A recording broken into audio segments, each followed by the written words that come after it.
Hi friends, welcome to మన Bommarillu. Upcoming రివ్యూలోకి వెళ్ళిపోదాం. ఆనంద భైరవి అనన్య నిజస్వరూపాన్ని తన ఫ్యామిలీ మెంబర్స్ ముందు బయటపెట్టి అనన్య శరణ్య దర్శన్ విషయంలో, లహరి విషయంలో ఎన్ని పాపాలు చేసింది, ఎన్ని ఘోరాలు చేసింది అనేది అందరి ముందు నిజం బయట పెడతారు. అదంతా విన్న రోహిత్కి అనన్య అంటే అసహ్యం వేసి అనన్యని మెడపట్టుకుని బయటికి గెంటేస్తాడు. కరెక్ట్గా డోర్ అనన్య తలకి గుద్దుకోవడంతో ఇప్పుడు నా గురించి వీళ్ళకి అంతా తెలిసిపోయింది. ఇప్పుడు నేను పిచ్చిదానిలా, మతిస్థిమితం లేనిదానిలా నటిస్తూ ఈ ఇంట్లోనే ఉండాలి, లేకపోతే మా ఆయన నాకు విడాకులు ఇచ్చేస్తాడు, నా జీవితం నాశనం అయిపోతుంది అని ఒక ఐడియా వేసుకొని కళ్ళు తిరిగి పడిపోతుంది అనన్య. ఇంకా డాక్టర్ని హాస్పిటల్కి తీసుకువెళ్ళి డాక్టర్తో ఇంకా ఫేక్గా చెప్పిస్తారనమాట. ఈ అనన్య అనే అమ్మాయికి మతిస్థిమితం కోల్పోయింది, తన గతమంతా మర్చిపోయింది, కాబట్టి మీరు తనని ఒక చిన్న పాపలా, పసి పాపలా చూసుకోవాలి అని చెప్పి డాక్టర్ అక్కడి నుండి వెళ్ళిపోతారు. అనన్యని డిశ్చార్జ్ చేసి ఇంటికి తీసుకొస్తారు. ఇంకా అనన్య తన యాక్టింగ్ స్టార్ట్ చేస్తుంది. ఎగురుతూ గెంతుతూ పిచ్చి అమ్మాయిలాగా, చిన్న పాపలాగా ఇంకా బిహేవ్ చేస్తూ ఉంటే రోహిత్, ఆనంద భైరవి అందరూ అలా ఇంకా చూస్తూ పట్టించుకోకుండా అక్కడి నుండి వెళ్ళిపోతారు. ఇది ఇలా ఉండగా దర్శన్, శరణ్య మాట్లాడుకుంటూ ఉంటారు. దర్శన్ శరణ్యతో, నువ్వు నాకు విడాకులు నిజంగా ఇవ్వాలనుకున్నావా శరణ్య? లేకపోతే నీకు నాతో కలిసి ఉండడం ఇష్టం లేదా? నాకు ఒకే ఒక్క అవకాశం ఇవ్వు, నేను నన్ను మార్చుకుంటాను, నీకు నచ్చేలా చేస్తాను అని చెప్పి పాపం దర్శన్ బ్రతిమలాడుతూ ఉంటాడు శరణ్యని. అప్పుడే కరెక్ట్గా లహరి దర్శన్ దగ్గరికి వస్తుంది. అన్నయ్య, నీకొక ముఖ్యమైన విషయం చెప్పాలి. అసలు వదిన నీతో అలా బిహేవ్ చేసిందే నా గురించి అన్నయ్య. బ్లాక్మెయిలర్ మీ ఇద్దరికీ విడాకులు కావాలని కండిషన్ పెట్టాడు. అందుకే నా జీవితం కోసం తన జీవితాన్ని వదిన త్యాగం చెయ్యాలనుకుంది అని దర్శన్తో శరణ్య గురించి అన్ని నిజాలు చెప్పేస్తుంది లహరి. అదంతా విన్న దర్శన్ పాపం చాలా బాధపడుతూ ఉంటాడు. ఇంకా వెంటనే శరణ్య దగ్గరికి వచ్చి శరణ్య చేతులు పట్టుకొని, శరణ్య, నువ్వు మా అమ్మలాగే ఆలోచిస్తున్నావు. ఈ కుటుంబంలో ప్రతి ఒక్కరూ నీ వాళ్ళగా, వాళ్ళ సమస్య నీ సమస్యగా నువ్వు అందరి సమస్యలు తీరుస్తున్నావు. Thank you so much Saranya. ఇకపై మనల్ని విడతీసేవాళ్ళు ఎవ్వరు ఉండరు. నేను నిన్ను మనస్ఫూర్తిగా ప్రేమిస్తున్నాను అని చెప్పి పాపం దర్శన్ శరణ్యని హక్ చేసుకుంటాడు. శరణ్య హ్యాపీగా ఫీల్ అవుతుంది. ఇది ఇలా ఉండగా మార్నింగ్ అవుతుంది. ఆనంద భైరవికి సరోజారావు దగ్గర నుండి కాల్ వస్తుంది. హలో, అవునా? సరే సరోజారావు గారు, నేను ఒక అరగంటలో మా వాళ్ళని మీ దగ్గరికి పంపిస్తాను. నాన్న దర్శన్, శరణ్య అని హాల్లోకి పిలుస్తారు. ఇంక అనన్య కూడా హాల్లోకి వచ్చి మొత్తం వింటూ ఉంటుంది. ఏంటమ్మా అని అడుగుతారు. అక్క, బావగారు, అందరూ రండి, ఒక ముఖ్యమైన విషయం చెప్పాలి. సరోజారావు గారు కాల్ చేశారు. మనం వాళ్ళని ఎంగేజ్మెంట్ విషయంలో కొద్ది రోజులు టైం కావాలని అడిగాం కదా, ఏమైందా అని కనుక్కోవడానికి చేశారు. కానీ ఇప్పుడు అన్ని సమస్యలు తీరిపోయాయి కదా, అందుకే ఎంగేజ్మెంట్ ముహూర్తాన్ని రేపే పెట్టుకోవాలనుకుంటున్నారు అని అంటుంది ఆనంద భైరవి. ఇంకా చాలా హ్యాపీగా ఫీల్ అవుతారు ఫ్యామిలీ మెంబర్స్ అందరూ. అప్పుడే ఆనంద లహరి దగ్గరికి వచ్చి, చూడమ్మా లహరి, నేను నీ గురించి నిజం తెలియకుండా ఈ పెళ్ళిని ఫిక్స్ చేశాను. కానీ ఇప్పుడు అడుగుతున్నాను, అందరి ముందు అడుగుతున్నాను, భయపడకుండా చెప్పు, నువ్వెవరినైనా ప్రేమిస్తున్నావా? నువ్వెవరు అబ్బాయిని ప్రేమించానన్నావు కదా, అతనితో మరి అని అంటారు ఆనంద భైరవి. అమ్మా, లేదమ్మా, నేను ప్రేమించాను కరెక్టే, కానీ ఎవరు ఎలాంటి వారో నాకు అర్థమైందమ్మా. అమ్మా నాన్నల ప్రేమ కంటే, వాళ్ళు చూపించిన సంబంధం కంటే ఏది ఎక్కువ కదని అర్థం చేసుకున్నాను. కొంతమంది ప్రేమ అనే ముసుగుతో మోసం చేస్తారు. అలాంటి మోసాన్ని నేను చేయాలి అనుకోవటం లేదు.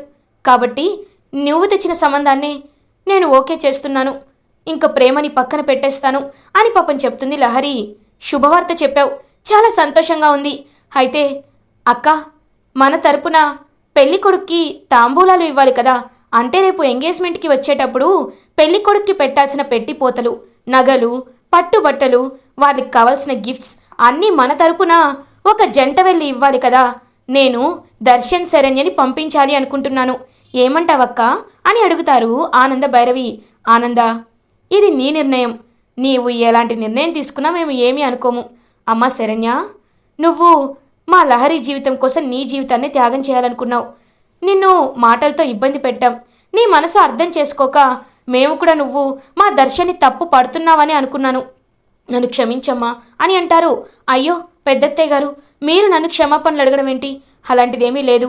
సరే, నేను ఆయన వెళ్ళి ఇవాళ పెళ్లి కొడుకు వాళ్ళ ఇంట్లో పెట్టిపోతలు పెట్టి వస్తామని చెప్పి హ్యాపీగా ఇంకా రెడీ అవుతూ ఉంటారు దర్శన్ అండ్ శరణ్య. అప్పుడే ఇంకా దర్శన్ తన ల్యాప్టాప్లో కొన్ని మోడల్స్ చూస్తూ ఉంటారు. ఏంటండి ఏం చేస్తున్నారు అని అడుగుతుంది శరణ్య. ఇదిగో బావగారికి ఈ చైన్ అయితే చాలా బాగుంటుంది కదా అని చెప్పి చూస్తూ ఉంటాడు. నాన్న ఏంటి ఇక్కడే షాపింగ్ చేసేస్తున్నావా అని అడుగుతారు ఆనందభైరవి. అలా కాదమ్మా, మనకి ఈ మధ్య కొన్ని కొత్త వర్షన్స్ వచ్చాయి. మనం నగ డిజైన్ చేసుకున్నామనుకో, డిజైన్ బట్టి వాళ్ళు వెంటనే మనం వెళ్ళగానే డెలివరీ చేసేస్తారు. అక్కడికి వెళ్ళి సెలెక్ట్ చేసుకొని చూసే కంటే ఇక్కడే సెలెక్ట్ చేసుకొని వెళ్ళి పికప్ చేసుకోవడం మంచిది కదా. అందుకే నేనే నా తరపున లహరి అన్నయ్యగా ఒక గిఫ్ట్ని సెలెక్ట్ చేస్తున్నాను అని చెప్పి చూస్తూ ఉంటాడనమాట దర్శన్. ఇంకా దర్శన్ని మునుపటి దర్శన్లా చూస్తూ హ్యాపీగా ఫీల్ అవుతారు ఆనందభైరవి. అలా ఇంకా దర్శన్ అండ్ శరణ్య సరోజారావు వాళ్ళ ఇంటికి బయలుదేరుతారు అన్ని తాంబూలాలు నగలు గిఫ్ట్ ఇవ్వడానికి. ఇదంతా చూస్తున్న అనన్య, వెళ్తున్నారా, వెళ్ళండి, మీ వెనుకలే నేను ఫాలో అవుతాను కదా అని చెప్పి అలా ఇంకా వెళ్తూ ఉంటుంది అనన్య కూడా. కరెక్ట్గా దర్శన్ శరణ్య బయలుదేరి మధ్యదారిలో వెళ్తూ ఉంటే ఆపండి అని కారుకి అడ్డుగా వస్తుంది సమీరా. ఒక్కసారిగా సమీరాని చూసి షాక్ అయిపోతారు దర్శన్ అండ్ శరణ్య. ఇంకా వెంటనే దర్శన్, సమీరా ఏంటిది అని అడుగుతారు. దర్శన్, ఏంటి దర్శన్, నువ్వు ఇంతలా మారిపోతావా? నువ్వు నీ జీవితం చూసుకున్నావు, మరి నా గురించి ఎవరు ఆలోచిస్తారు దర్శన్? నాకు ఎవరున్నారని ఆలోచిస్తారు అని ఎమోషనల్ బ్లాక్మెయిల్ చేస్తూ ఉంటుందన్నమాట కావాలని.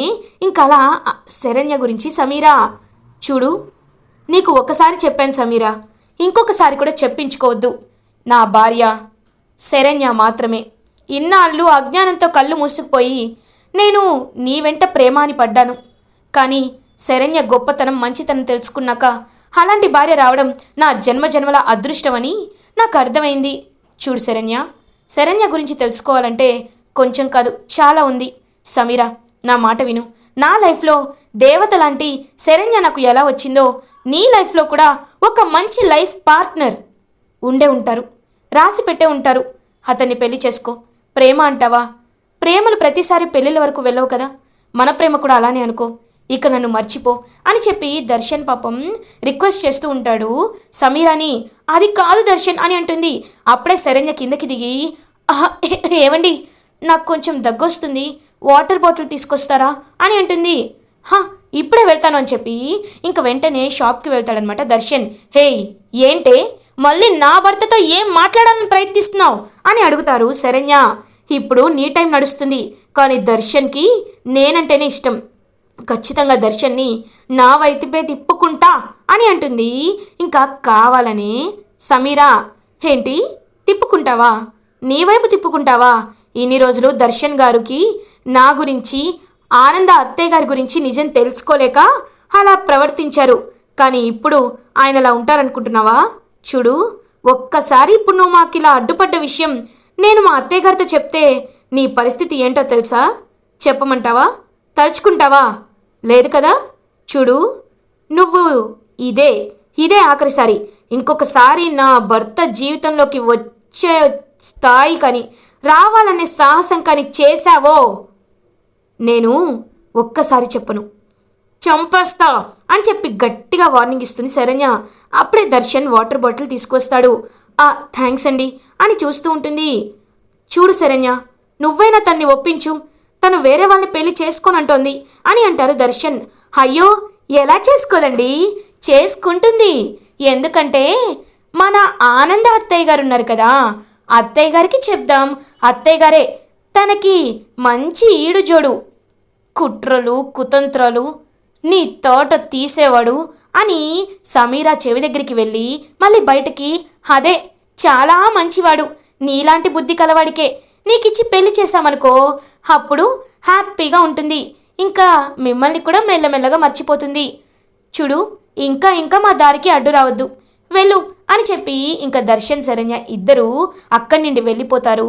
చా అని ఫీల్ అవుతూ ఉంటుంది శరణ్య గురించి సమీర. సమీర ఫీల్ అవుతుంటే వెనకాల భుజంపై ఒక చేయి పడుతుంది. ఎవరు అని వెనక్కి తిరిగి చూసేసరికి అనన్యని చూసి ఒక్కసారిగా షాక్ అయిపోతుంది సమీర. ఇది మతిస్థిమితం కోల్పోయినట్లుందే, ఇప్పుడు నా దగ్గరికి వచ్చిందేంటి, వెళ్ళు అని అంటుంది సమీర. ఏంటి నువ్వు కూడా నా యాక్టింగ్ని నమ్మేశావా? నేను మతిస్థిమితం కోల్పోలేదు, పిచ్చి దానిలో ప్రవర్తిస్తున్నానంతే, నటిస్తున్నాను అని అంటుంది. హో, ఇదంతా ప్లానా? సరే సరే, ఏంటి నువ్వు పిచ్చిదానిలా నటిస్తూ ఆ ఇంట్లో సెటిల్ అయిపోయావు, మరి నా పరిస్థితి ఏంటి అని అంటుంది. అది చెప్పడానికే ఇక్కడి వరకు వచ్చాను సమీరా. రేపు ఆ లహరికి సరోజారావు వాళ్ళ కొడుక్కి ఎంగేజ్మెంట్ అంట, కాబట్టి గ్రాండ్గా అంగరంగ వైభవంగా పెద్ద ఫంక్షన్ హాల్లో చక్కగా ఫంక్షన్ చేస్తున్నారు. కాబట్టి ఆ ఫంక్షన్లో అందరూ మెటాష్ అయిపోవాలి, ఒక్క దెబ్బకి అందరూ పోవాలి. కాబట్టి ఫంక్షన్ హాల్లో బాంబు సెట్ చేద్దాం అని అంటుంది అనన్య. ఏంటి బాంబా? మరి దర్శన్ కూడా ఉంటాడు కదా, ఏ నువ్వు కూడా ఉంటావు కదా అని అంటుంది సమీరా. అవును కదా అని అంటుంది అనన్య. ఛీ, నీలాంటి దిక్కుమాలిన ప్లాన్లు వినవల్లే నేను ఇలా తయారయ్యాను. చూడు మొన్న నువ్వు మా అన్నయ్య మాట్లాడుకుంటుంటే ఆ లహరి చూసేసిందంట కదా, ఆ రోజు ఆనంద భైరవి ఎక్కడ మా అన్నయ్యని చూసేస్తుందోనని మా ప్రకాష్ అన్నయ్య పరిగెత్తాడు. అప్పుడే మా ప్రకాష్ అన్నయ్యని ఒక లారీ గుద్దేసింది. ఇప్పుడు హాస్పిటల్ బెడ్డుపై కోమాలో ఉన్నాడు. ఆ ఎవిడెన్సులు కనీసం ఎక్కడున్నాయో కూడా తెలీదు. ఆ పని మీద బెదిరిద్దామంటే ఇప్పుడు ఏం చెయ్యాలో కూడా అర్థం కావట్లేదు. ఇదంతటికి కారణం నువ్వే అని అంటుంది. నేనెందుకు అవుతాను? నేనేమైనా పారిపోమని చెప్పానా అని అంటుంది అనన్య. కాబట్టి ఇలాంటి ఉచిత సలహాలు ఇవ్వద్దు. నాకు తెలుసు ఎవరిని ఎక్కడ ఎలా దెబ్బతీయాలో నాకు తెలుసు. కానీ రేపు ఫంక్షన్లో కేవలం ఆనంద భైరవి శరణ్య మాత్రమే పైకి పోతే చాలు కదా. వస్తా, రేపు ఒక కొత్త వేషంతో క్యాటరింగ్లో నేను వస్తా. ఆ ఫంక్షన్కి వచ్చి జ్యూస్లో పాయిజన్ కలుపుతా. అప్పుడు జ్యూస్ తాగిన ఆనంద భైరవి శరణ్య ఇద్దరు పైకి పోతారు అని అంటుంది Sameera. Wow, super Sameera, super idea. Juice అయితే ఫుడ్ పాయిజన్ అయిందని వదిలేస్తారు, ఇంకా పైకి పోయినా ఎవ్వరికి నీపై డౌట్ రాదు. ఓకే, రేపు ఫంక్షన్లో కలుద్దాం అని చెప్పి అక్కడి నుండి వెళ్ళిపోతుంది సమీరా. ఏదో ఫ్రస్ట్రేషన్లో ఉందిలే, రేపు ఇద్దరిని లేపేస్తానంటుందిగా. నాకు కావాల్సింది కూడా అదే, నా ఫ్యామిలీ సేఫ్గా ఉంటుంది, అది చాలు అని చెప్పి అక్కడి నుండి వెళ్ళిపోతుంది అనన్య. ఇది ఇలా ఉండగా దర్శన్ శరణ్య సరోజారావు వాళ్ళ ఇంటికి రీచ్ అవుతారు. ఇంకా అలా తాంబూలం తీసుకొని గిఫ్ట్స్ అండ్ వాళ్ళకి సంబంధించిన పట్టుబట్లు అవన్నీ తీసుకొని హ్యాపీగా సమర్పిస్తారు ఆనంద భైరవి తరపున దర్శన్ అండ్ శరణ్య. అదంతా చూస్తున్న సరోజారావు చాలా హ్యాపీగా ఫీల్ అవుతారు. చూడ్డానికి చూడముచ్చటైన జంటలా ఉన్నారు. నిజంగా మిమ్మల్ని చూస్తుంటే చాలా సంతోషంగా అనిపిస్తుంది. ఆనంద అదృష్టవంతురాలు, మంచి కొడుకు కోడలు ఉన్నారు అని చెప్పి హ్యాపీగా చెప్తారు. అప్పుడే ఇంకా శరణ్య, లహరి కూడా చాలా అదృష్టవంతురాలండి, ఎందుకంటే మీలాంటి మంచి అత్తయ్య గారు తనకి దొరుకుతున్నారు, నిజంగా తను చాలా అదృష్టవంతురాలు అని అంటారు. ఇంకా అలా అందరూ హ్యాపీగా మాట్లాడుకొని రేపు అరేంజ్మెంట్స్ గురించి ఫంక్షన్ గురించి ఇంకా మాట్లాడుకొని దర్శన్ శరణ్య ఇంటికి రీచ్ అవుతారు. ఇది ఇలా ఉండగా మార్నింగ్ అవుతుంది. లహరి ఎంగేజ్మెంట్ సెలబ్రేషన్స్ స్టార్ట్ అయిపోతాయి. పెద్ద ఫంక్షన్ హాల్లో ఆనంద భైరవి ఫ్యామిలీ, లహరి సరోజారావు వాళ్ళ అబ్బాయి ఎంగేజ్మెంట్ అయితే ఇంకా అలా జరిపిస్తూ ఉంటారు. ఫ్యామిలీ, ఫ్రెండ్స్, రిలేటివ్స్ అందరూ హ్యాపీగా ఎంగేజ్మెంట్కి అటెండ్ అవుతూ ఉంటారు. అదంతా చూస్తూ ఆనంద భైరవి హ్యాపీగా ఫీల్ అవుతారు. ఇంకా అలా లీలావతి, రాజేశ్వరరావు వాళ్ళు కూడా మొత్తం అందరినీ రిసీవ్ చేసుకుంటూ ఎంతో హ్యాపీగా అందరి వైపు చూస్తూ ఉంటారు. అప్పుడే కరెక్ట్గా జగదాత్రి వాళ్ళ ఫ్యామిలీ కూడా ఎంగేజ్మెంట్కి వస్తారు. జగదాత్రి, కేదార్ అని చెప్పి ఇద్దరిని చూస్తూ ఉంటారు ఆనంద భైరవి. ఎలా ఉన్నారు పిన్ని అని అడుగుతుంది. బాగున్నానమ్మా, మీరెలా ఉన్నారు? చూసి చాలా రోజులైంది అని అంటారు ఆనంద భైరవి. ఇవాళ లహరి ఎంగేజ్మెంట్ అని తెలుసుకున్నాను, అందుకే వచ్చాను పిన్ని అని అంటుంది జగదాత్రి. మీరు రావడం నాకు చాలా సంతోషంగా ఉంది. కౌశికి ఎలా ఉంది అని అడుగుతారు. కౌశికి వదిన కూడా వచ్చేది, కానీ తనకి కాస్త బిజీగా ఉన్నాడు. రీసెంట్గా బాబు కూడా పుట్టాడు కదా, అందుకే రాలేకపోతున్నానని చెప్పమంది పిన్ని అని అంటుంది జగదాత్రి. సరే రండి, అదిగో దర్శన్ శరణ్య అక్కడే ఉన్నారు అని చెప్పి ఇంకా హ్యాపీగా జగదాత్రి అండ్ కేదార్ ఇద్దరు దర్శన్ శరణ్యతో మాట్లాడుతూ ఉంటారు. కరెక్ట్గా అప్పుడే సమీర ఒక క్యాటరింగ్ వెయిట్రెస్ వేషం వేసుకొని వెయిట్రెస్లా రెడీ అయ్యి అక్కడికి వస్తుంది. నా ఫ్యామిలీనే నాశనం చేస్తారా? మా అన్నయ్య కోమలో ఉండేలా చేస్తావా? ఆనంద భైరవి, శరణ్య, ఇవాళ మీ ఇద్దరు పైకి పోవాల్సిందే అని చెప్పి ఇంకా గట్టిగా ఫిక్స్ అయిపోతుంది. అలా ఇంకా హ్యాపీగా ఎంగేజ్మెంట్ అయితే జరుగుతూ ఉంటుందన్నమాట. లహరి అండ్ సరోజారావు వాళ్ళ కొడుకు రాజేష్ ఇద్దరు ఎంగేజ్మెంట్ జరుగుతూ ఉంటే ఇంకా మొత్తం సర్వ్ చేస్తూ ఉంటారు కదా క్యాటరింగ్తో. సో ఇంకా సర్వ్ చేస్తూ ఉంటుంది జ్యూస్, మొత్తం వెల్కమ్ డ్రింక్ని అయితే సమీర. అలా కరెక్ట్గా శరణ్య అండ్ ఆనంద భైరవి దగ్గరికి వచ్చేసరికి అందులో ఒక పాయిజన్ని కలుపుతుంది. పాయిజన్ని కలిపి ఎలా అయినా వీళ్ళకి ఈ పాయిజన్ వెళ్ళేలా చెయ్యాలి అని చెప్పి కరెక్ట్గా సర్వ్ చేస్తూ ఉంటే జగదాత్రి సమీర చేయి పట్టుకుంటుంది. ఒక్కసారిగా షాక్ అయిపోతుంది సమీర. ఏమైందమ్మా జగదాత్రి అని అడుగుతారు ఆనంద భైరవి. పిన్ని, ఇదిగో ఇందులో ఈ జ్యూస్లో పాయిజన్ కలిసింది అని అంటుంది. ఒక్కసారిగా శరణ్య ఆనంద భైరవి షాక్ అయిపోతారు.